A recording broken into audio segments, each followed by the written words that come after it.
wasn't Uruguay's sharpest and most impressive performance, but they'll take it anyway.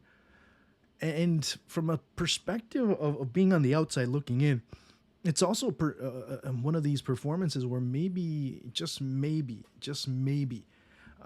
it was a bit of a risk that needed to not be taken by Marcelo Bielsa. That's just me being honest with you in terms of what this match against the U.S. had. They basically had first place all set. Although, for Panama to be able to overtake them, well, U.S. would have to, or Uruguay would have to lose significantly to the U.S. And on top of that, Panama would have to score a lot more goals. Of course, history made by Panama because they were for the first time in their history, they're able to get into the quarterfinals of the Copa America. Only two CONCACAF teams come out, and it's, of course, Mexico and the U.S. that end up getting booted out. And that tells you a great deal about the current situation, both in Mexico and the U.S. They're hand in hand. Because if you start to see a lot of the processes and how both federations are run, very similar in terms of what they prioritize, which is the money. And it's weird to see that also the U.S. makes history because they become the first host nation ever to get knocked out of a Copa America in the group stage in 108 years. Of course, there's been tournaments in Copa America where they haven't had a group stage per se, but in its entire history, whenever they've used that format, they haven't. Only the U.S. is the only host nation that has not been able to advance out of the group stage. So big blow in terms of that as well. I have my reservations in terms of whether Greg Berhalter's going to leave or not. I don't think he's going to leave. Look, I've always said throughout my career that the U.S. men's national team is probably one of the cushiest jobs you could have in world football. And I believe that still. Maybe it wasn't as cushy as it was before, but it's still the cushiest job because there's no pressure. Tomorrow, everybody will wake up and everything's still okay. Everything's still the same. We end up leaving the summer season of football, the summer of soccer kind of thing that they say here in the U.S., and they go into the fall, into September, into October, and the U.S. start playing Nations League or whatever friendlies they have. They end up beating a couple of teams here and there. Everything's okay. And, of course, in the ramp up to the World Cup, once again, the hype will come up once again. You can't blame Greg Berhalter for everything, folks. Is he a coach that has seen a team regress? Yes, he has. He's part of the regression of this U.S. men's national team program. Is he the only reason? No. Maybe the players aren't understanding what they need to do. Maybe we start maybe hyping up the players a little bit too much. And why do I say that? Because they mostly play in Europe, which is true. But how are they playing in Europe for the most part? Pulisic playing, of course, at Milan, an integral part of Milan, whether if it's off the bench or if he gets the start. Folarin Balogun ends up being important in Monaco. Many other players that you start looking at them individually. Gio Reyna doesn't play at Forest, and there's a reason. And I've already talked about it, so I'm not even going to go there anymore. There's certain players that don't have that role at their clubs. Tyler Adams hasn't played a lot at Bournemouth. Of course, that's more due to injury, but that's another story. Certain players haven't had that type of impact that many want to be sold, because obviously many start just looking at the game highlights. Oh, look what so-and-so did. That's fine. But when you start looking at the structure of a team and how a team needs to be built, well, you have to look at the entire 90 minutes. The highlights are great to be able to hype up the team, to know what they can do in certain moments. Yes, that's very important. But at times, it's maybe that the players are getting hyped up a little too much. And I don't know. Maybe that is the case. Maybe sometimes you see a team that's in a certain comfort zone in CONCACAF, and they go in and they pretty much beat everybody, and you end up getting a distorted notion of what is reality. I mean, In their last 6 matches against CONMEBOL sides only, I'm talking about, only CONMEBOL teams, they've only won once.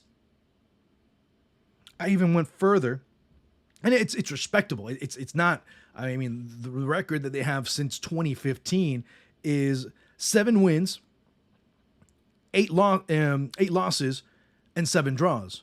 So 7, 8, and 7 since 2015 against CONMEBOL teams. It's respectable. But if you look at it in the grand scheme of things, they've only won 7 out of 24. Or 7 out of 22, excuse me.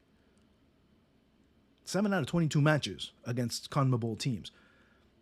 And people have talked, oh, you know, what's the big quality win under the Greg Berhalter era throughout? None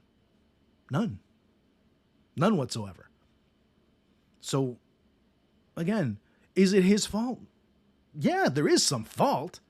But here we go. The thing is, in the U.S., the great American game is the blame game. Let's blame one person, and he's the reason why. Again, I'm not trying to advocate for him, but thinking or believing that he is the lone reason why the U.S. don't win games or the U.S. don't end up being mentioned in the same breath as Brazil, Argentina, Uruguay, Colombia, Germany, whoever, is Greg Berhalter. No. You're completely wrong on that. There's certain things that need to be said, that the overall execution of this team at times is lacking, and a coach can't go. I mean, the coach is basically 20% of the team. And this is not me. I mean, people have said it forever. I mean, Cesar Luis Menotti would say, I only have about maybe, and he was even more, I have maybe, when the game starts, I only have about a 10% influence. He would used to say that during his days as a coach and even beyond. But when you start to talk about certain moments where you snap, you talk about certain instances because of what the team can do, or the dark arts, because that's something North Americans tend to talk a lot about, because you play on, man. And you know what? That's one thing I do applaud with the U.S. today, man. They stood up to Uruguay. They competed. It wasn't easy. It wasn't an easy match. I'm not talking about Uruguay just kind of stepping over and beating them. No. It was a difficult match. They played very well. They battled. Now, again, like I said, Uruguay, were they at the best? No, they weren't. But they just did enough. And for them, enough was good enough. And for them, enough was enough to get the victory. Pardon the redundancy. But for the U.S., it wasn't. Now, did they stand up every time the game got physical? Absolutely. There were moments that I'm like, yeah, you know. I had more of an MMA type of attitude in those instances than I did a football, because they were going. I mean, they were coming in hard on certain challenges, both sides. Neither one backed down, and I liked that. That's something you can see. Players are fighting, unlike Mexico. There's still a long ways to go. I don't think, I mean, people are going to say, oh, but you're saying this about, I don't even think Berhalter should have come back. Folks, they had someone that they played tonight that they let go easily. Mexico let him go through. So I'm not, I mean, don't think that this is me criticizing the U.S. in any way. No. Mexico also let him go, and Uruguay ended up finding a way to hire him.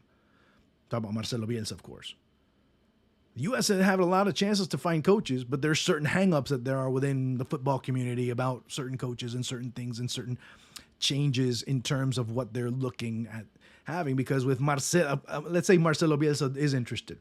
He asked for a lot of changes. He has a lot of demands.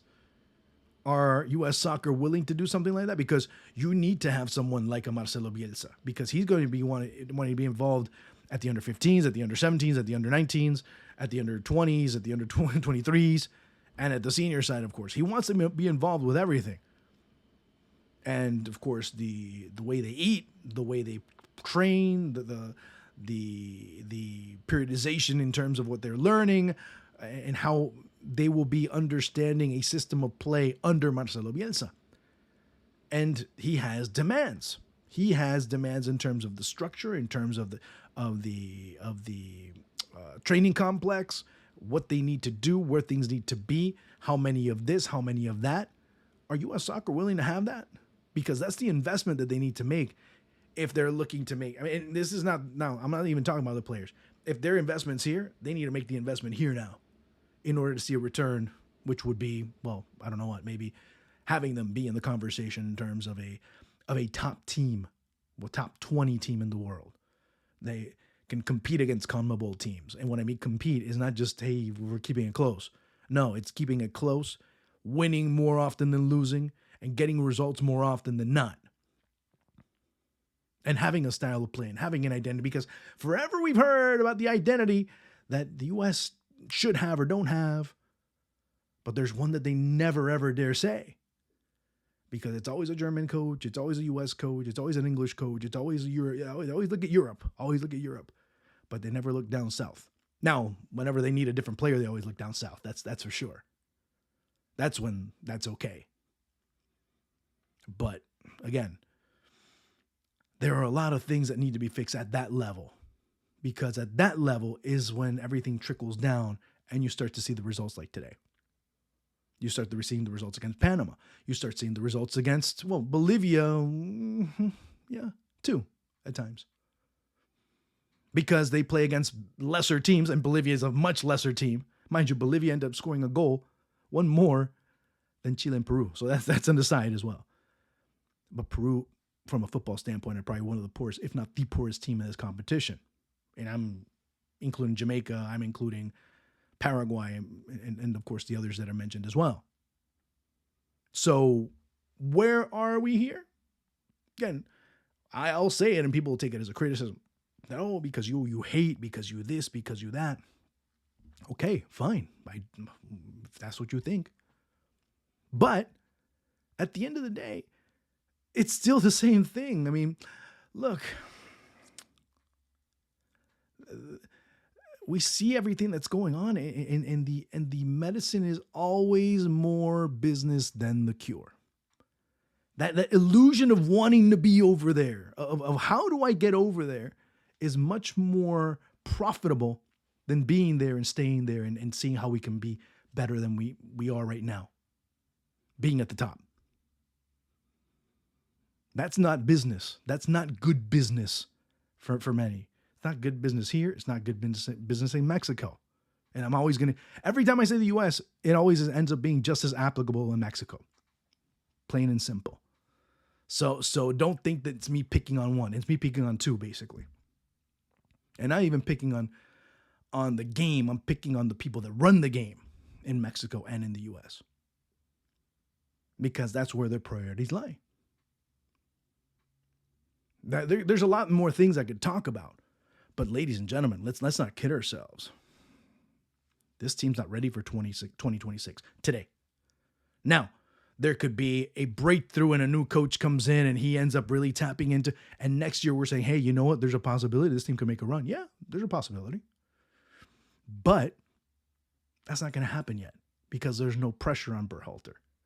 Yeah, there's external pressure. But if you're surrounded and you're shielded and you know that everything's okay, and if you get sacked now, they have to end up paying you a very significant contract. Well, what do you care? And that's exactly what's going to happen. And again, like I said before, come September and October and they're beating CONCACAF teams again, doesn't really matter because it's business as usual. Talk to you soon.